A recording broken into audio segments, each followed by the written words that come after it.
com ideias conflitantes sobre como a guerra no Irã deveria terminar. Quem está negociando? Quem não está? Qual é de fato a intenção dessas negociações? E para onde essa guerra está indo? Vamos analisar muitas das respostas divergentes para essas questões e para onde a guerra pode seguir se não houver algum tipo de acordo negociado. E isso, por si só, já vai ser perturbador. Mas há outras questões que também precisamos enfrentar, inclusive algumas aqui, no âmbito doméstico, relacionadas a Israel e a forma como isso é visto no apoio a esta guerra. E hoje temos novamente conosco, depois de algum tempo desde a última vez que o entrevistamos, Omer Bartov. Fico absolutamente feliz em recebê-lo aqui. Ele é ex-soldado das Forças de Defesa de Israel, historiador e professor da Universidade Brown, onde estive no ano passado, e infelizmente não conseguimos nos encontrar. Eu gostaria de ter podido fazer isso e vê-lo pessoalmente, mas estamos muito felizes em tê-lo de volta hoje.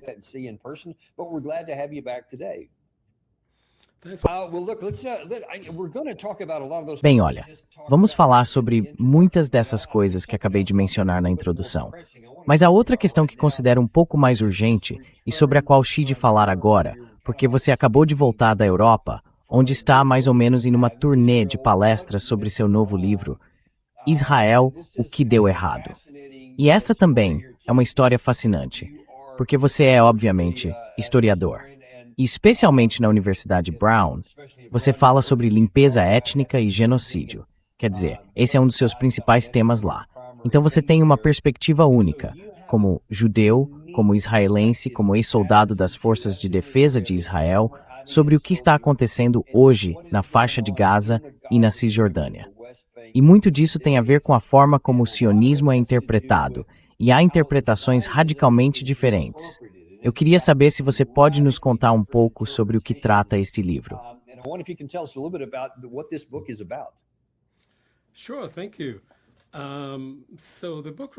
Claro, obrigado.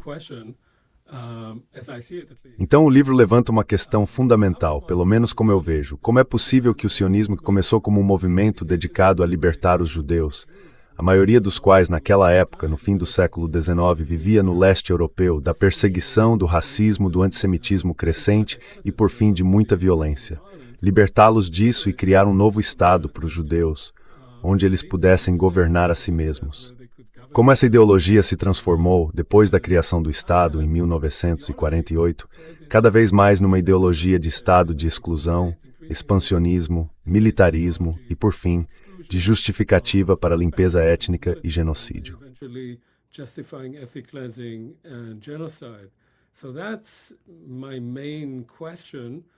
Então, essa é a minha principal pergunta. Como sabemos, o Estado de Israel foi criado imediatamente após o Holocausto, 3 anos depois do Holocausto. E de muitas maneiras sua legitimidade veio do Holocausto e do fato de que os judeus, durante a Segunda Guerra Mundial, não tinham um Estado próprio para protegê-los. E agora, desde os eventos de 7 de outubro e o genocídio que Israel realizou em Gaza, a tragédia é que esse mesmo Estado é acusado, de forma crível, lest the thing were not to you.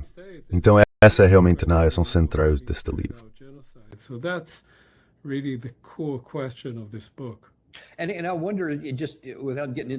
E eu queria saber, sem entrar em tudo isso, quer dizer, obviamente, as pessoas deveriam comprar o livro. Nós o recomendamos na Amazon, como estávamos mostrando ali, mas eu queria saber se você poderia falar um pouco sobre uma pequena parte disso. Eu me lembro que, de forma marcante, Barack Obama foi a Israel, acho que em 2013, e fez um discurso lá. Ele falou para um público bastante entusiasmado, creio eu, de judeus e também palestinos, dizendo que os palestinos precisam ter um Estado próprio. E ele apresentou todos esses motivos pelos quais isso também seria bom para Israel. E havia muita esperança e otimismo de que, de alguma forma, essa ponte pudesse ser construída ou concluída e pudesse unir os dois lados.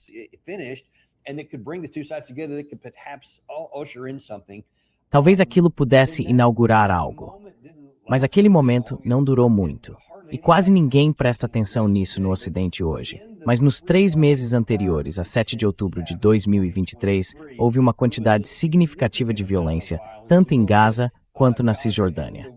Cerca de 200 palestinos estavam sendo mortos, e a pressão só aumentava.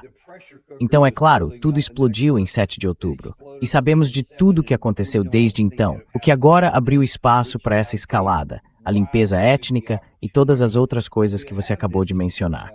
Como passamos daquele momento promissor, lá em 2013, para este ponto em que começamos com essa limpeza étnica ligada ao sionismo?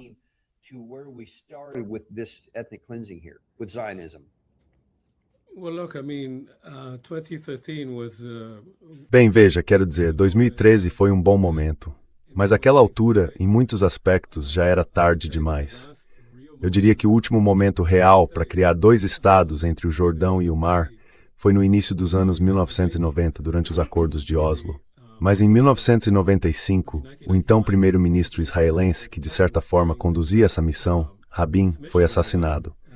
E desde então, houve tanto a grande expansão do projeto de assentamentos israelenses na Cisjordânia, onde agora vivem cerca de 700 mil judeus, na Cisjordânia e em Jerusalém Oriental, em áreas que são territórios ocupados, quanto muito pouca disposição por parte da população israelense hoje, ou na verdade capacidade, de considerar a noção tradicional de dois estados.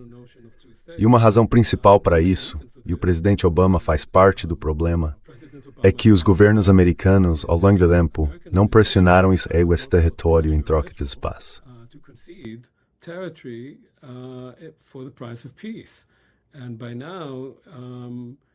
E a esta altura, realmente não há mais espaço para criar um Estado palestino na Cisjordânia, porque ela foi dividida, recortada, de tal forma que já não existe espaço para um Estado ali. Então é preciso encontrar alguma outra solução para esses dois grupos. Estamos falando de 7 milhões de judeus e 7 milhões de palestinos vivendo naquela área. Esses dois grupos precisam compartilhar o espaço. E isso não vai acontecer sem uma grande pressão de fora. E essa pressão tem que vir, antes de tudo, dos Estados Unidos. Até agora, os governos americanos têm sido muito relutantes em exercer essa pressão.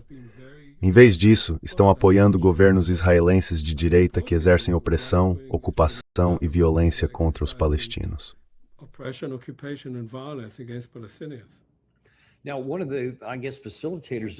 Agora, um dos fatores que eu imagino facilitou isso foi a forma como o sionismo é visto nos Estados Unidos, especialmente entre os evangélicos.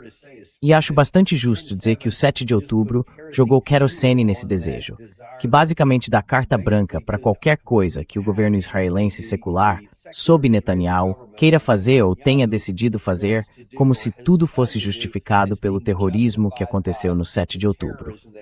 E, para muitos nos Estados Unidos, não importa quantas publicações tenham circulado nas redes sociais.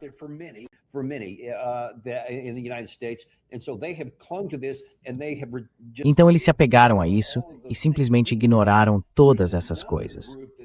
Enquanto isso, há outro grupo em ascensão, especialmente a nova geração nos Estados Unidos, a geração X ou a geração Z, desculpe. Eles estão prestando muita atenção a essas questões e não estão gostando de toda essa coisa do sionismo. Eles veem isso de forma muito negativa. Como você vê essas duas dinâmicas se desenrolando?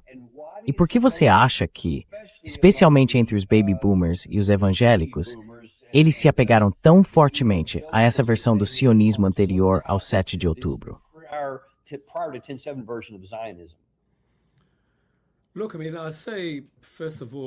Olha, quer dizer, antes de tudo, parte do problema, claro, é que as pessoas não conhecem de verdade a realidade no terreno.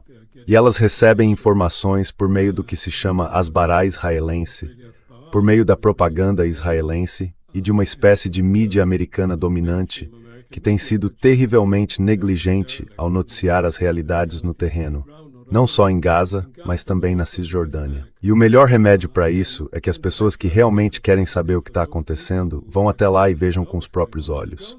E se você for e vir a realidade, como várias pessoas têm relatado, sua opinião vai mudar, porque é uma realidade de apartheid. E a Cisjordânia hoje, independentemente de Gaza, é uma área onde há pogroms semanais, onde pessoas são humilhadas, mortas, casas são incendiadas e há uma limpeza étnica em curso.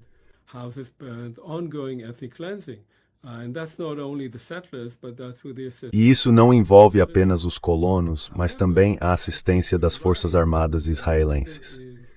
No entanto, Acho que você tem razão no sentido de que há uma mudança na opinião pública nos Estados Unidos. E acho que é uma grande mudança. Acho que ela está acontecendo tanto à esquerda quanto à direita, por razões diferentes. E é possível que essa mudança acabe se traduzindo em termos políticos, ou seja, que sejam eleitas pessoas para o poder com uma visão muito diferente sobre Israel. Não para serem anti-Israel, mas para perceberem que a única maneira de trazer paz para Israel-Palestina, e também, na verdade, para o resto do Oriente Médio, é resolver essa questão tão urgente. Mas isso pode levar tempo, infelizmente. E temos que esperar até as próximas eleições presidenciais. E até lá, é claro, com o tipo de forças que estão em Israel agora, o destino dos palestinos, se não for decidido, certamente vai se tornar muito pior.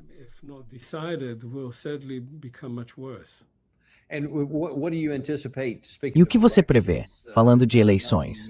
Não das eleições de meio de mandato nos Estados Unidos, nem mesmo da próxima eleição presidencial, mas das próximas eleições em Israel, que eu acho que serão em setembro. O que provavelmente vai resultar delas em termos da visão do cenário político sobre as questões palestinas, tanto na Cisjordânia quanto em Gaza?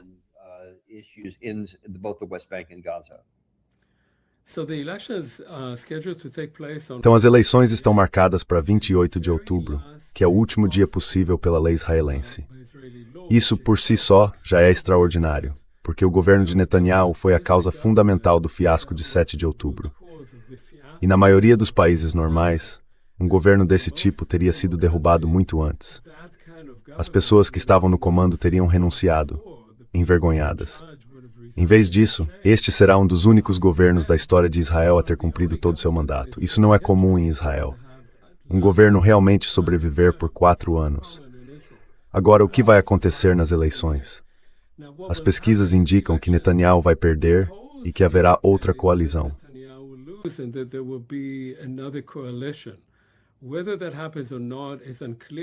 Não está claro se isso vai acontecer ou não, porque Netanyahu e seu governo estão tentando fazer tudo o que podem. Eles estão aprendendo, sabe? Existe um manual para isso, lançar dúvidas sobre os resultados das eleições, se as eleições forem contra eles. Então teria de ser uma derrota muito grande do regime de Netanyahu para não deixar um tipo de incerteza e disputa sobre quem realmente venceu. Mas se eles perderem e houver uma coalizão diferente, infelizmente, as pessoas que lideram essa coalizão não apresentaram absolutamente nenhum plano, nenhuma plataforma sobre o que vão fazer em relação a essa questão, a questão da ocupação e dos palestinos. Eles relutam muito em falar sobre isso. Têm medo dos próprios eleitores. Então não sabemos o que farão.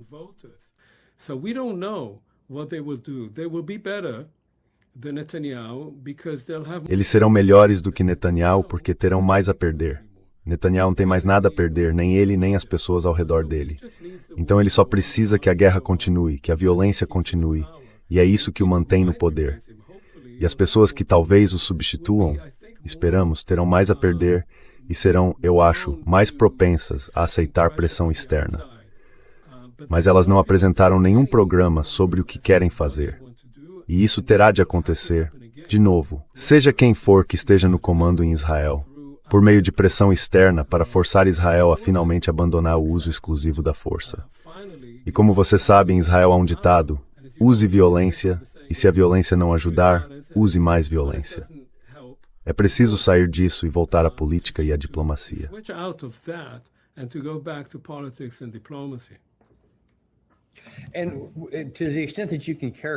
E na medida em que você possa caracterizar o lado palestino nisso, os pontos de vista deles, eu tenho defendido muitas vezes que enquanto não houver uma perspectiva de futuro e esperança tanto para os palestinos quanto para o povo israelense, e especificamente para o povo judeu, não haverá paz para nenhum dos dois lados.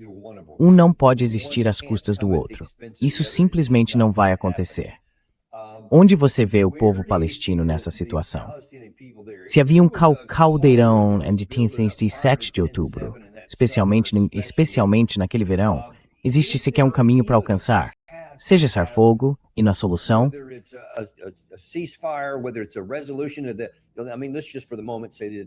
Quero dizer, vamos supor por um momento que o Hamas na faixa de Gaza realmente se desarme e que Israel realmente se retire. Mesmo que de alguma forma isso possa de fato acontecer, qual vai ser a situação das pessoas que estão lá? Porque não consigo imaginar que elas vão de repente aceitar viver nos escombros pelo futuro previsível e por décadas, ou algo assim. Qual vai ser a posição delas nessa situação? E o que você prevê para o futuro em termos de estabilidade?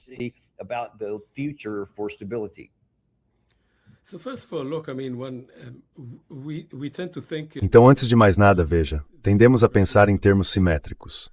Os israelenses e os palestinos. Os palestinos não têm poder algum, não têm nada. Os palestinos na Cisjordânia são governados pela autoridade palestina, que na prática colabora com os israelenses. Todo o território está dividido em enclaves, então eles realmente não têm poder nem uma liderança política crível. E os palestinos em Gaza, embora hipoteticamente ainda sejam governados pelo Hamas, agora vivem um terço do território. Antes de 7 de outubro, esse já era um dos territórios mais densamente povoados do mundo. Agora vivem um terço dele. A maioria não tem moradia, vivem em barracas, sem saneamento, sem água limpa, sem nada.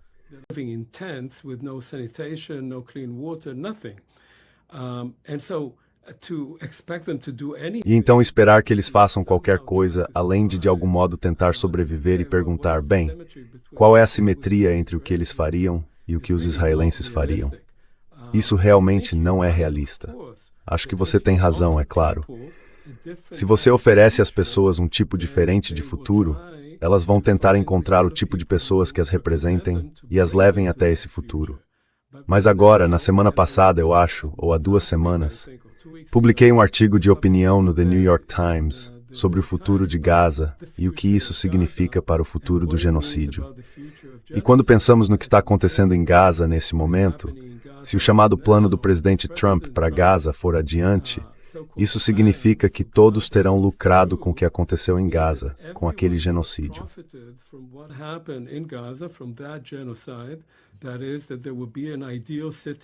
Ou seja, que haverá uma cidade ideal construída ali, que todo tipo de investimento irá para lá, que magnatas do setor imobiliário vão ganhar muito dinheiro, que Israel poderá colonizar grande parte do território deles, que agora quase 70% dele está sob controle das forças de defesa de Israel.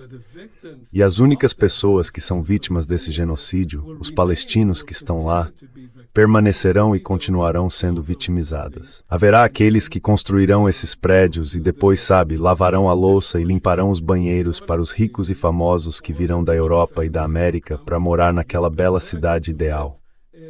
Então essa é uma perspectiva aterrorizante, não só para os palestinos, mas também para qualquer pessoa que esteja considerando o genocídio, que agora vai pensar, bem, o genocídio pode ser a continuação da política por outros meios.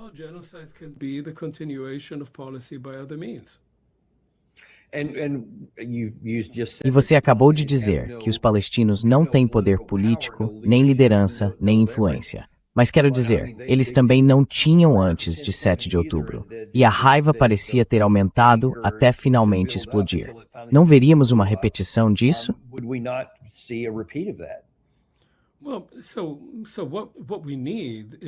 Bom, então, se queremos parar a violência, e todos estão sofrendo com a violência, os cidadãos judeus israelenses também estão sofrendo com ela. Veja bem, não é só um sofrimento em termos de economia, mortes, desemprego e assim por diante. A democracia israelense, o que resta dela, também está sendo corroída por esse regime que prospera com a violência. Então, se você quer mudar isso, precisa dar às pessoas algum tipo de perspectiva de um futuro melhor. E nesse ponto, também é preciso trabalhar com os palestinos.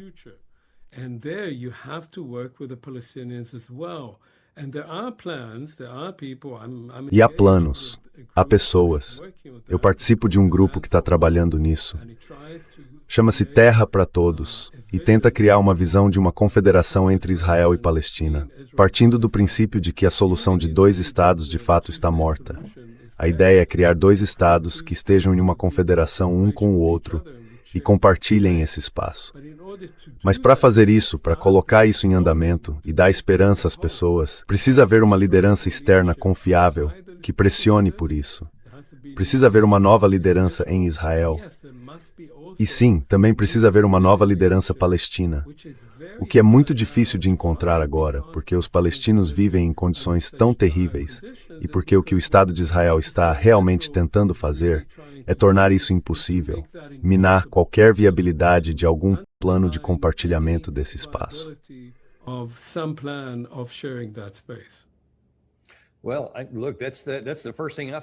Bem, olha, essa é a primeira coisa que vejo há muito tempo que realmente tem perspectiva e possibilidade de algum tipo de resultado positivo.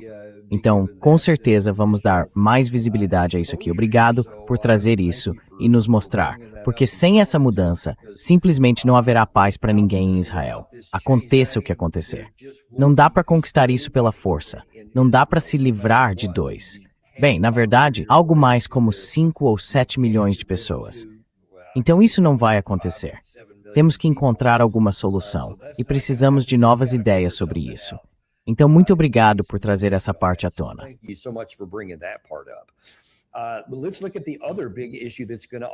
Vamos olhar para outra grande questão também. Porque não dá nem para analisar o que está acontecendo em Gaza ou na Cisjordânia sem olhar para o que também está acontecendo na região mais ampla, especialmente com a guerra contra o Irã. Isso está profundamente ligado à segurança nacional de todos. E eu quero, antes de tudo, analisar o que vem acontecendo aqui. O presidente Trump tem falado sobre como quer, de novo, eu não sei de que acordo ele está falando, porque já tínhamos o memorando de entendimento, do qual ele não gostava. E agora ele diz que está, mais uma vez, nas etapas finais das negociações.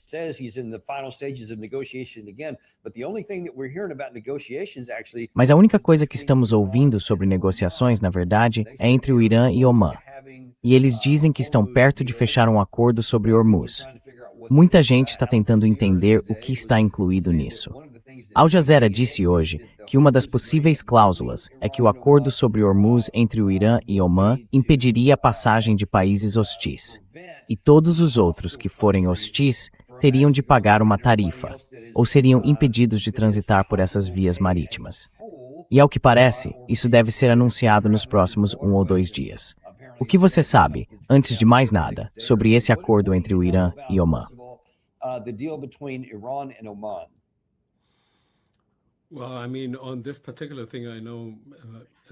Bem, quer dizer, sobre essa questão específica eu sei tanto quanto você.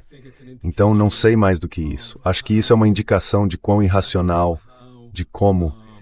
E nessa guerra, ninguém pensou, quando entrou nela, no que poderia acontecer, aonde isso levaria.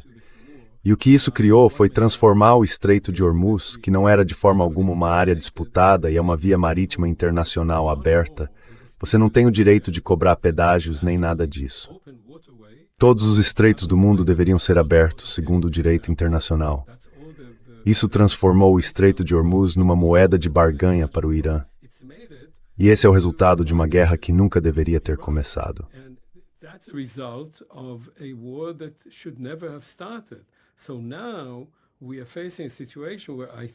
Então, agora estamos diante de uma situação que eu acho, e é muito difícil prever, mas parece que os Estados Unidos, por meio dessa intervenção, que em grande parte, infelizmente, foi impulsionada pelo primeiro-ministro Netanyahu, que há 20 anos vem pressionando presidentes americanos, tentando fazê-los cooperar com Israel em uma guerra contra o Irã, acabaram minando a posição dos Estados Unidos no Golfo. E isso provavelmente vai mudar o equilíbrio de poder ali num futuro previsível.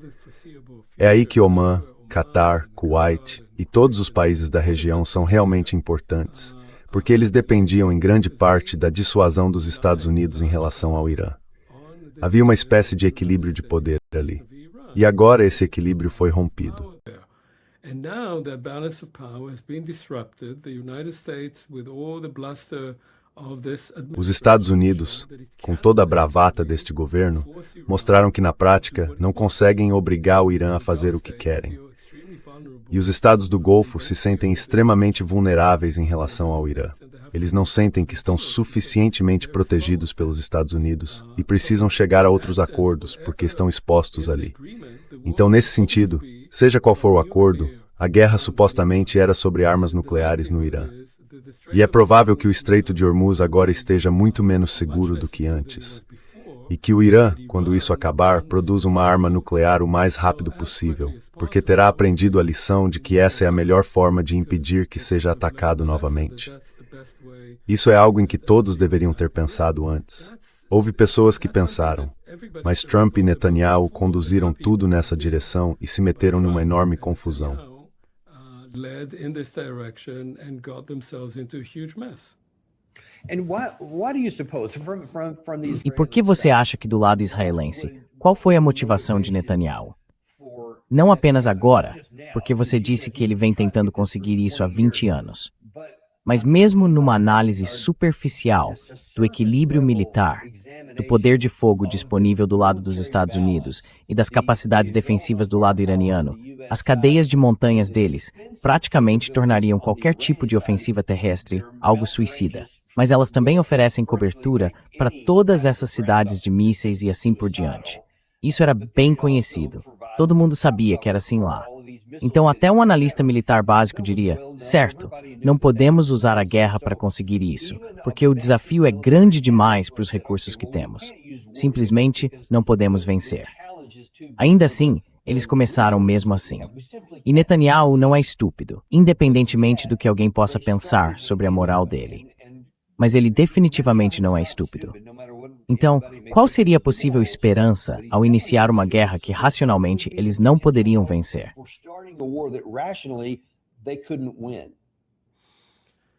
Look, I mean, it is a very good point.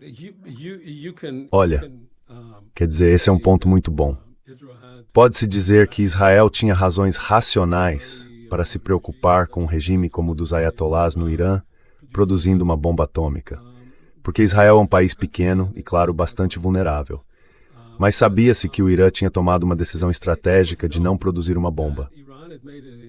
Apenas de ficar perto de ter essa capacidade e usar essa proximidade de uma bomba para seus próprios objetivos. Então Netanyahu poderia ter dito isso e disse isso por muito tempo.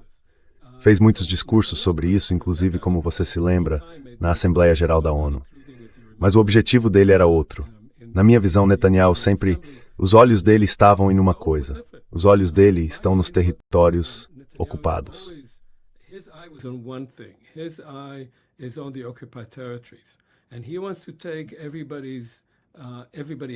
E ele quer desviar a atenção de todo mundo disso. Ao apresentar o Irã como uma grande ameaça existencial para Israel, e ao tentar envolver o resto do mundo nisso, especialmente os Estados Unidos, ele faz com que não olhem para o que Israel está fazendo na Cisjordânia e em Gaza. E desde 7 de outubro, de muitas maneiras, por causa desse tipo de política, ele acabou conseguindo realizar o sonho que o Hamas tinha quando lançou aquele ataque assassino em 7 de outubro. Porque o que o Hamas queria fazer em 7 de outubro era trazer a questão palestina de volta à mesa política internacional, de onde ela havia desaparecido, e regionalizar o conflito. And to regionalize the conflict. And they succeeded in doing that. They're all dead by now. E eles conseguiram fazer isso. A essa altura, todos esses líderes já morreram, mas conseguiram fazer isso. Envolveram Israel no Líbano, no Iêmen, na Síria e, claro, com o Irã. E Netanyahu, como não teve sucesso em Gaza, não teve sucesso no Líbano e também não teve sucesso no Irã, meio que vai tropeçando de uma coisa para outra para que o conflito continue e para que as pessoas não prestem atenção no que o governo dele realmente está fazendo. A limpeza étnica na Cisjordânia, depois de já ter cometido genocídio em Gaza.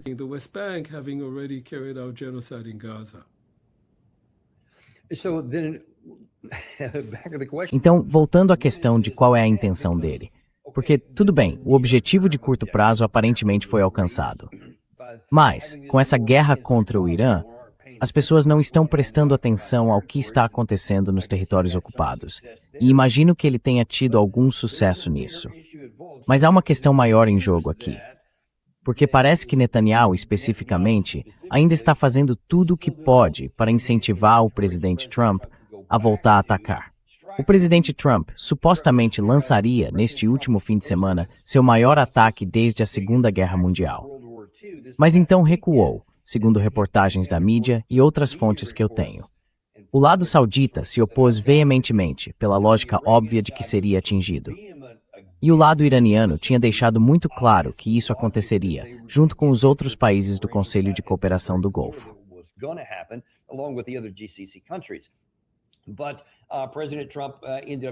Mas o presidente Trump acabou cedendo a isso. Segundo relatos, Netanyahu ficou furioso com isso. Obviamente, ele não vai simplesmente deixar passar um fim de semana. Então a expectativa é que ele continue pressionando o presidente Trump a fazer isso. Mas aí está o problema.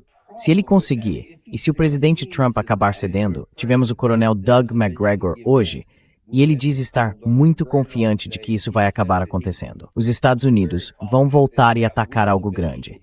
E então teremos todos aqueles contra-ataques e assim por diante.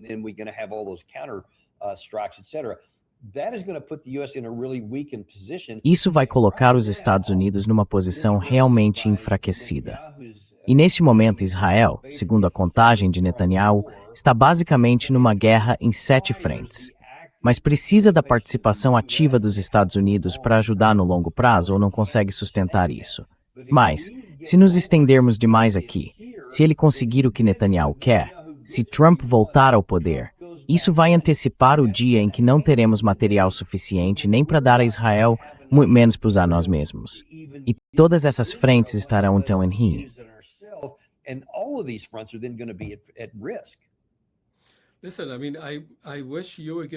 Escuta, quer dizer, eu gostaria que você estivesse aconselhando Netanyahu, mas o cálculo dele é muito diferente. Nesse sentido, Netanyahu é um pouco parecido com Trump.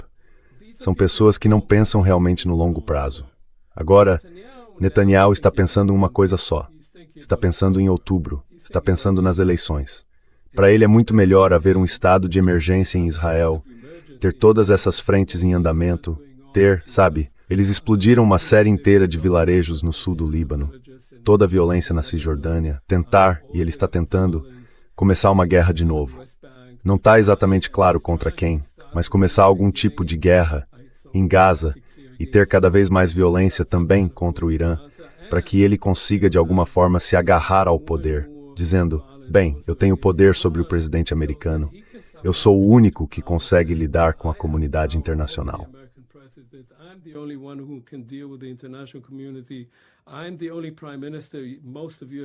Sou o único primeiro-ministro que a maioria de vocês já conheceu. E vocês precisam confiar em mim no momento de emergência. É assim que ele pensa. E você tem razão ao dizer que, claro, no longo prazo, ele está corroendo o poder de Israel. Está prejudicando profundamente a relação entre Israel e os Estados Unidos e também com seus outros aliados. Então, o que ele está fazendo não é bom para Israel, mas ele vende isso como se fosse. Ele é um vendedor muito bom, mas não tem estratégia por trás disso, além de simplesmente se agarrar ao poder.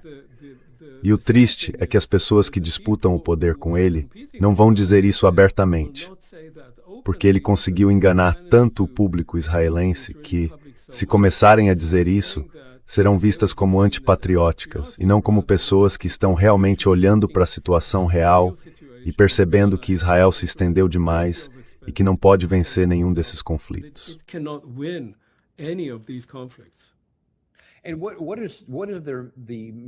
E o que os especialistas militares estão dizendo?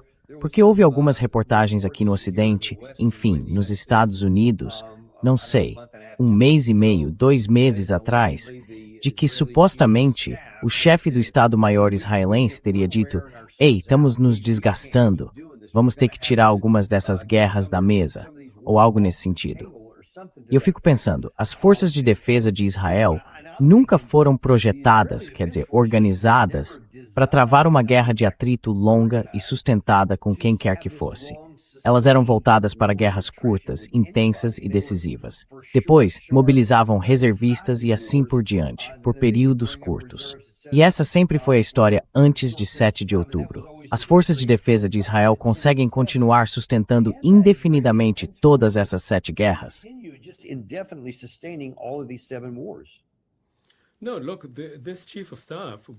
Não, veja, um dos principais problemas desse chefe do Estado-Maior agora é que em Israel, isso quase não é noticiado nos Estados Unidos, há um enorme conflito entre os ultra-ortodoxos, que hoje tem uma parcela proporcional muito grande da população, e o restante do país, incluindo os militares.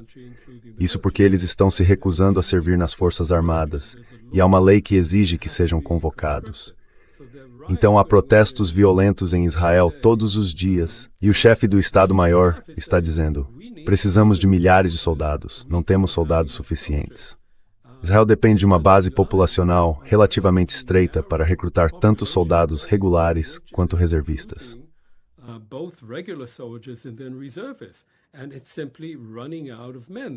E o país simplesmente está ficando sem homens. Eles estão exaustos. As pessoas simplesmente não querem mais servir. E não é que sejam muito patrióticas, mas perderam suas famílias, perderam seus empregos, estão há centenas de dias no serviço militar e são civis. Então ele está dizendo, e já disse isso publicamente, que há vários sinais de alerta. Temos que mudar nossa política em relação à guerra, ou temos que mudar nossa política de recrutamento. Mas não podemos fazer as duas coisas. E isso sem falar de várias outras questões relacionadas aos mísseis interceptadores. Como você sabe, tanto Israel quanto os Estados Unidos estão ficando sem eles. Both Israel and the United States are running out of them. What does that mean in terms of an Iraqi? O que isso significa em termos de uma retaliação iraniana? E quando você fala da situação no Golfo, o principal temor não é apenas a Arábia Saudita. O principal temor, é claro, é que qualquer pessoa que já esteve lá sabe que se o Irã decidir atacar esses países do Golfo, será uma catástrofe. Também será uma catástrofe para o Irã, mas o regime de lá não se importa com isso. E acho que Trump percebeu isso. Finalmente disseram a ele que continuar a guerra ali, expandir a guerra ali, seria catastrófico para a produção de petróleo no mundo inteiro e para esses estados do Golfo. Então, não há explicação racional para o que eles estão fazendo agora.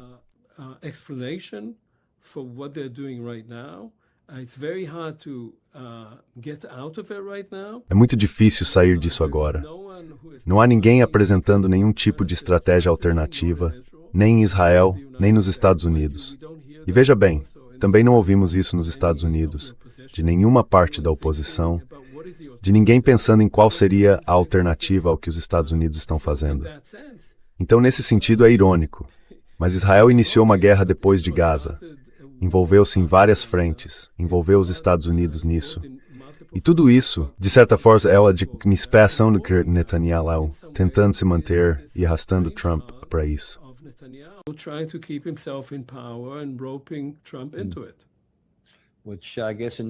O que eu imagino nesse aspecto foi bastante bem sucedido.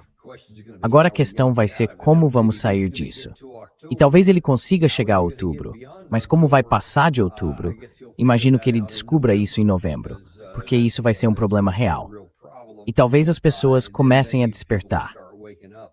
Como você acabou de voltar da Europa, eu quero olhar para a questão central aqui, que é a seguinte. Se o foco principal de Netanyahu são os territórios ocupados, até onde isso pode ir? Porque agora que já se passaram todos esses anos, desde 7 de outubro, e houve a quase destruição de qualquer capacidade de sobrevivência dentro da faixa de Gaza, então quero dizer, você nem consegue sustentar a vida.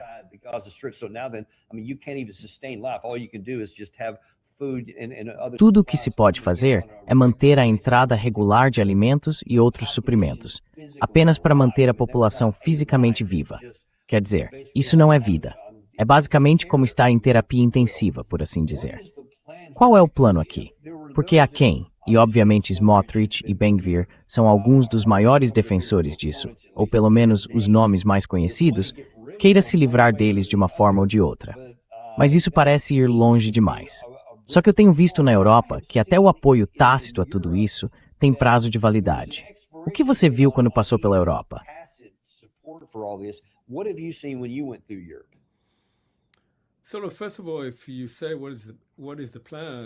Então, antes de mais nada, se você pergunta qual é o plano, pessoas como Smotrich e Ben-Gvir de fato têm um plano. O plano deles é incitar cada vez mais violência na Cisjordânia, com muita violência de colonos e pogroms contra comunidades, para provocar uma revolta, outra intifada. E se conseguirem fazer isso, essa seria a oportunidade de dizer, bem, agora precisamos reprimi-la. E repetir na Cisjordânia as táticas que foram tentadas em Gaza e também empregadas no sul do Líbano, simplesmente expulsando grandes números de pessoas. Se vão conseguir ou não, eu não sei. Mas esse é o plano deles. Na Europa, certamente houve uma mudança na opinião pública. Isso ficou muito claro na Itália, é claro na Espanha, na França, nos Países Baixos, na Escandinávia e até mesmo na Alemanha. Há uma crítica pública crescente a Israel.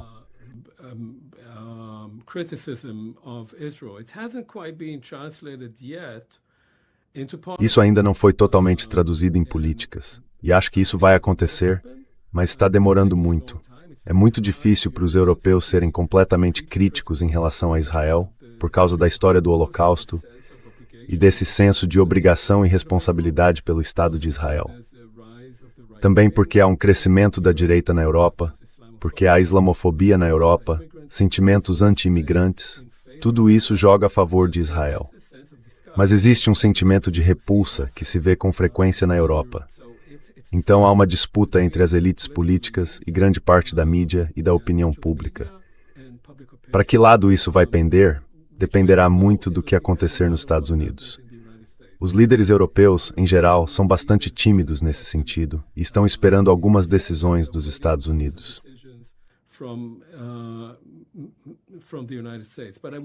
Mas eu acrescentaria isso. E no nível das pessoas. Os líderes são tímidos. E também tivemos isso em muitos países. E as pessoas na Europa?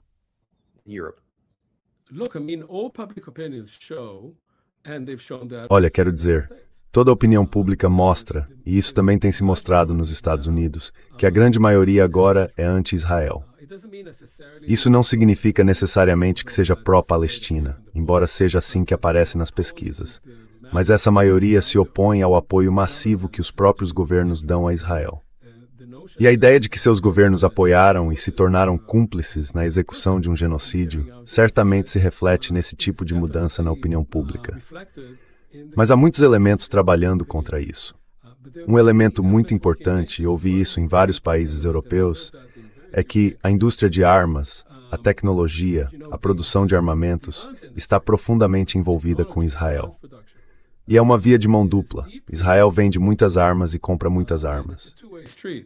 Israel is selling a lot of arms and buying a lot of arms. And Europeans now, not least because of... E os europeus agora, sobretudo por causa da guerra na Ucrânia, estão aumentando seus orçamentos e procurando tecnologia. E Israel vende essa tecnologia como uma tecnologia testada em campo. Ou seja, eles a usam em Gaza, no Líbano, na Cisjordânia, no Irã, e ela funciona. Então há muita pressão dessas grandes corporações, desses setores muito ricos da sociedade, para manter relações estreitas com Israel, que é um grande ator nessa indústria de armamentos. No último ano, os lucros da indústria de armas de Israel aumentaram 30% só no último ano. Então isso também está em jogo. Não é exatamente política, não é opinião pública, mas está tendo um papel enorme na forma como os políticos, na prática, tentam defender a ideia de que devemos proteger Israel.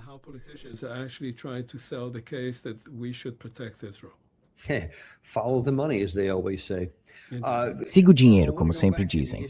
Quero voltar à questão da Cisjordânia, que você mencionou há pouco. Este mapa aqui é muito complicado.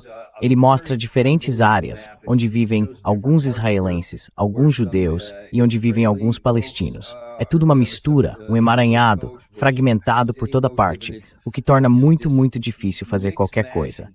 E Netanyahu, é claro, quer anexar isso. Antes de mais nada, você pode nos dizer, com todo esse caos que o mapa mostra, o que afinal significa anexação, segundo Benjamin Netanyahu?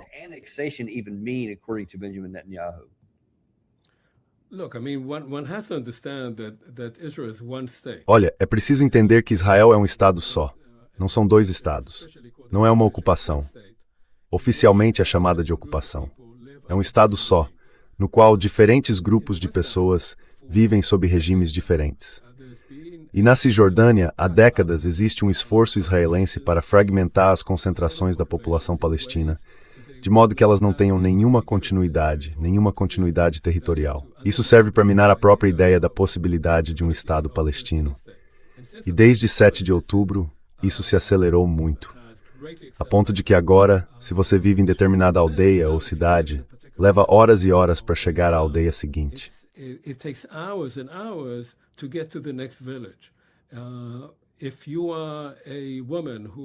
Se você é uma mulher prestes a dar à luz e está numa ambulância, a chance de essa ambulância chegar a um hospital a tempo é muito, muito baixa. E houve inúmeros casos relatados de ambulâncias sendo paradas em postos de controle e simplesmente assediadas, sem permissão para passar até que o bebê morra, a mulher morra ou até que simplesmente desistam. Então é uma situação em que a população agora vive sob cerco constante.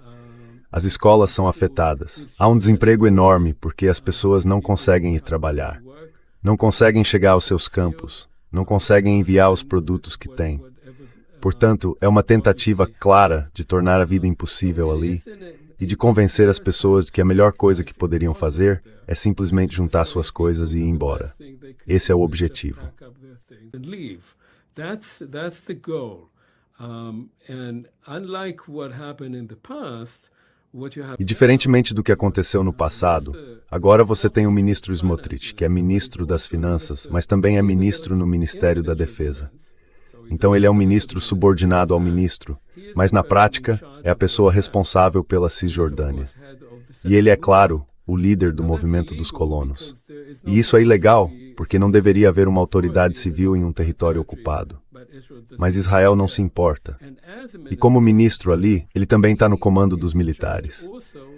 E os militares agora trabalham em estreita colaboração com os colonos, permitindo que eles realizem esse tipo de pogrom de intimidação da população. Assim, muitas das comunidades mais afastadas, comunidades agrícolas, pastores, essas pessoas simplesmente foram embora porque foram intimidadas e estão sendo concentradas nas cidades.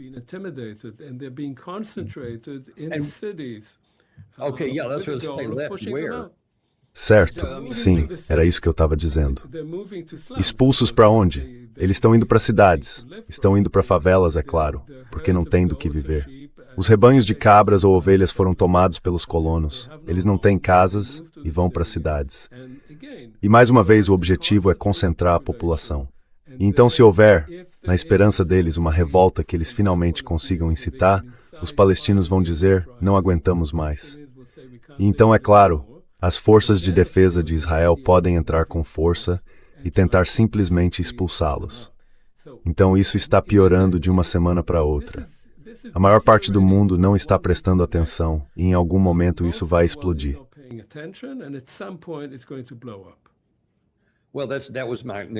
Bem, essa era a minha próxima pergunta. Quero dizer, por quanto tempo o povo palestino consegue suportar isso sem algum tipo de explosão? Afinal, parte do que levou ao próprio 7 de outubro foi que a panela de pressão explodiu na faixa de Gaza. Estamos nos aproximando de algo parecido na Cisjordânia?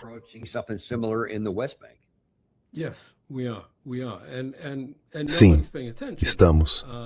Estamos. E ninguém está prestando atenção. E como eu disse, parte de tudo que está acontecendo no Irã tem a intenção de desviar a atenção dali. E quanto temos falado sobre Gaza recentemente? Não muito. Se você olhar para o que aconteceu no sul do Líbano, as forças de defesa de Israel destruíram vilarejos sistematicamente. Dezenas de vilarejos foram explodidos. Não casas, mas vilarejos inteiros foram preparados com explosivos e explodidos. E esse é o tipo de tática que também poderia ser usado na Cisjordânia. Cerca de 40 mil pessoas já foram deslocadas na Cisjordânia, no campo de refugiados de Jenin. Agora há para esvaziar outro campo de refugiados. Esses campos de refugiados são bairros. É onde vivem dezenas de milhares de pessoas.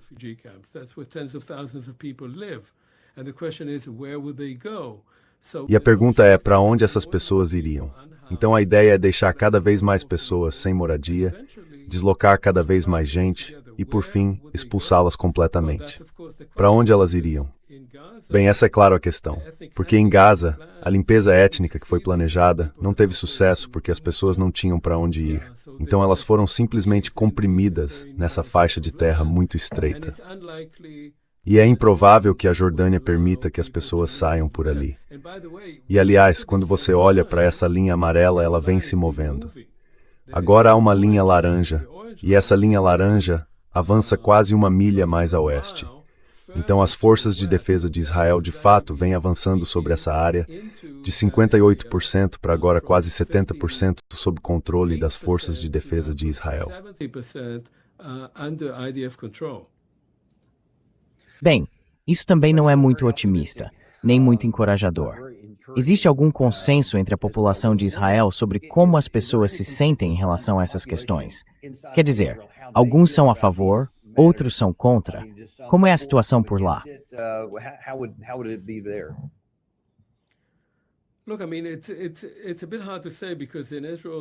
Olha, é um pouco difícil dizer porque em Israel há as duas coisas. Eu diria que Israel é um país em estado de negação em relação ao que perpetrou em Gaza. A maioria das pessoas não quer falar sobre isso, simplesmente ignora. Dizem primeiro que não aconteceu, e se aconteceu, então eles mereceram. Então, nesse sentido, há uma espécie de negação e, ao mesmo tempo, ódio aos palestinos. Mas também há muita exaustão. Existe a sensação de que o governo não está entregando nada, nem na economia, nem em termos de segurança.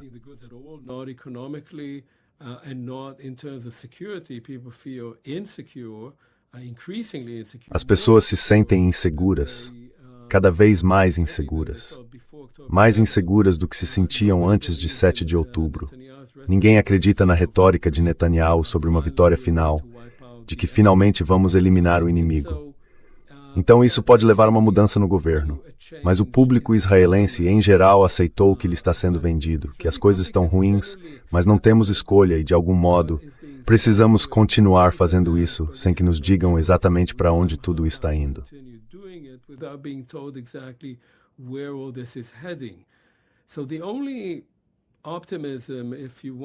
Então, o único motivo para otimismo, se você quiser enxergar algum lado positivo, é que se houver um novo governo, e se pessoas como esse novo ex-chefe de gabinete, Eisenkot, que agora lidera a oposição, se ele se tornar primeiro-ministro, são pessoas mais racionais, com muita experiência em segurança, e que talvez queiram tentar encontrar uma saída para isso.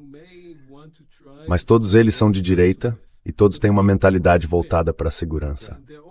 Então, mais uma vez, esse processo precisa ser ajudado por forças externas, das quais Israel depende profundamente. E sabe, tendemos a esquecer que Israel parece ser poderoso. Israel não consegue fazer nada sem assistência constante dos Estados Unidos. E então Bem, na verdade era isso que eu queria lhe perguntar, como uma espécie de pergunta complementar. Tenho algumas preocupações e gostaria de, por causa da sua evidente experiência em toda a região.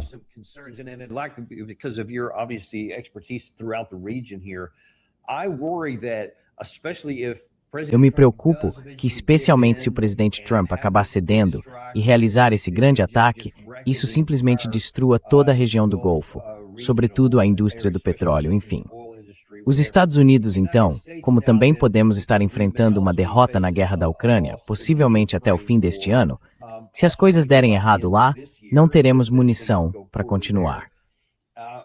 E talvez tenhamos de nos reorganizar e recuar, especialmente dependendo do que acontecer nas nossas eleições de novembro.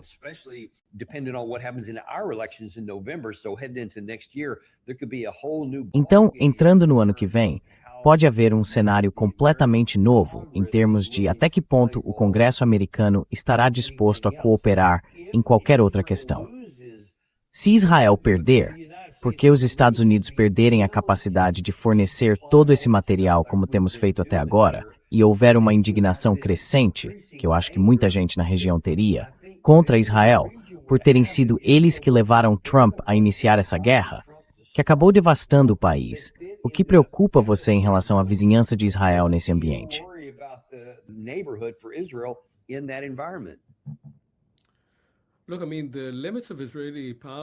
Olha, quero dizer, os limites do poder de Israel, há muito tempo, são definidos em Washington, D.C., e não em Jerusalém.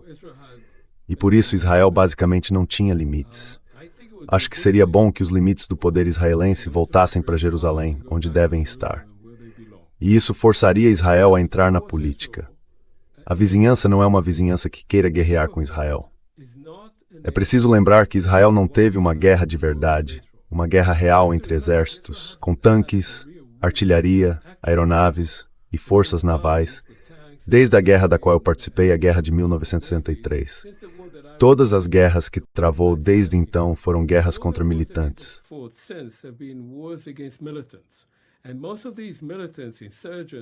E a maioria desses militantes insurgentes foi criada pelas políticas israelenses. Eles são um produto das políticas israelenses. Seja o Hezbollah no Líbano, que foi criado após a invasão israelense de 1982, seja o Hamas em Gaza, que foi criado pelo primeiro-ministro israelense Sharon como um contrapeso ao Fatah. Portanto, essas são criações das políticas expansionistas de Israel. Se Israel for obrigado a reconhecer seus próprios limites do seu próprio poder, os países ao redor, Egito e Jordânia, têm paz com Israel. A Arábia Saudita ofereceu paz a Israel em 2002, algo que Israel vem ignorando desde então. E os estados do Golfo já querem normalizar suas relações com Israel há muito tempo.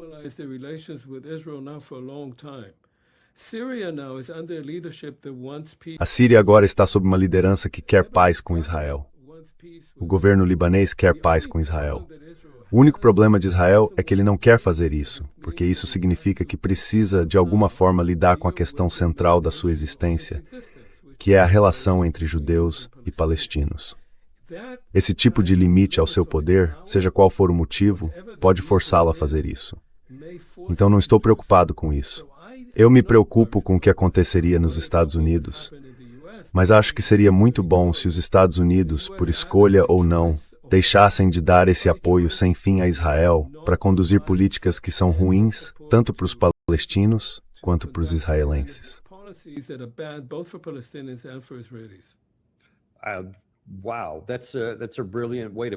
Uau, essa é uma forma brilhante de colocar a questão. E eu não conseguiria melhorar nada no que você disse. Sou um forte defensor de tudo que você acabou de dizer. E pelo bem de todos, dos israelenses, dos palestinos, dos libaneses, na verdade de todos na região, essa seria a melhor chance que a região tem de pelo menos voltar à estabilidade. Houve muito dano nos últimos 2 ou 3 anos com todas essas guerras. Vai levar uma geração para corrigir isso. Mas, cara, nem dá para começar esse processo antes de chegar a um ambiente como esse que você acabou de descrever. Então, sou totalmente a favor disso. E muito obrigado por compartilhar essa visão. Muito obrigado por participar hoje. Obrigado. Muito obrigado por me receber. E só um lembrete. Eu recomendo fortemente que vocês comprem esse livro, O que Deu Errado. Eu certamente vou comprar, porque ele vai mostrar quais são as condições. Agora vemos que existe pelo menos um caminho racional para chegar a algo bom, se conseguirmos que a liderança apoie isso. Muito obrigado por participar. Esperamos ver todos vocês no próximo episódio do Daniel Davis Deep Dive. Nós, na verdade, não temos patrocinadores. E há uma razão para isso. Andis Arengitsis Emir Bomedade Voltsente Kumbongs. Kleinens Dure Cortier, e claro, e Chila Inglista, Renomatits Isomo.